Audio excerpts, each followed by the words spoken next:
Hi, and welcome to my presentation on the softwood lumber dispute for Political Science 3210. Let's begin by examining key American and Canadian actors. So, the US Congress and Canadian federal and provincial parliaments are key players, but they're not the only key players. Key actors in the US are lumber producers, timber producers who advocate for greater regulation, and consumers, like home builders and buyers who want lumber at the cheapest possible price. So, US consumer groups do not have any legal standing in negotiations under US trade law, so they're at a large disadvantage. Canadian interests are dominated by lumber producers who advocate for free trade and a more open US market. In this way, Canadian producers' interests tend to line up with that of US consumers, but this is not always true. Generally, the disputes have been made more complicated by the lobbying of producers to their respective governments.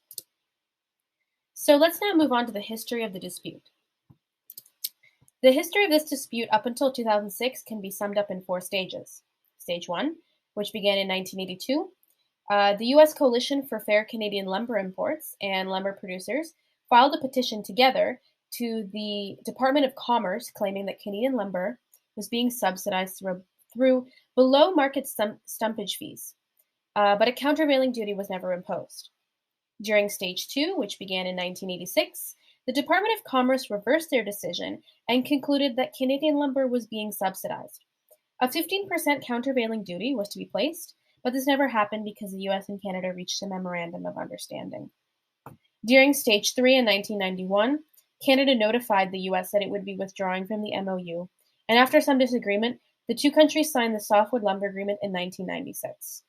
During Stage 4 in 2001, the previous agreement expired. The U.S. imposed countervailing and anti-dumping duties, and after some disagreement, in 2006, the U.S. and Canada came to the Softwood Lumber Agreement. Moving forward, we can now examine the claims and evidence presented by each side. So the American argument is that, essentially, Canadian lumber is priced much lower than American lumber, and this price differential comes from an unfair subsidy. In 1986, William Lang, an individual who worked for the coalition, argued that because Canadian stumpage prices are so much lower than American prices, this implies a subsidy.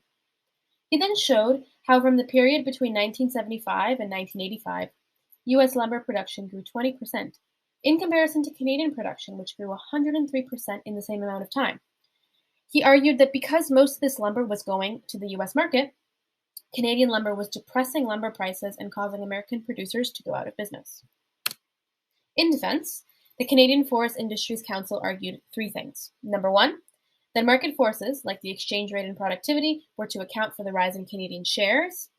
Number 2, that provincial stumpage programs are not a subsidy. And that number 3, profit levels between publicly traded firms in the two countries were actually in the U.S. favor.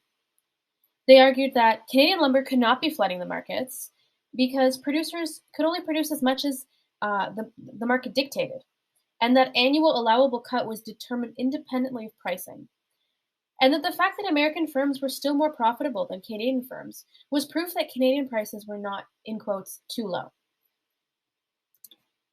Lastly, let's discuss the future of the softwood lumber dispute. So, since 2006, the SLA has been extended twice, once in 2012 and again in 2015. Since then, there has been no agreement. The dispute intensified in 2017 when former U.S. President Donald Trump decided to place duties on Canadian lumber imports. And as this article by Politico suggests, the dispute is still ongoing as late as June of 2021. Canadian lumber producers are looking not only for a new agreement, but also want to be repaid the billions of dollars that they've spent on tariffs since 2017. And U.S. President Joe Biden has not given in to pressure from Canadian and American interest groups who want a new deal.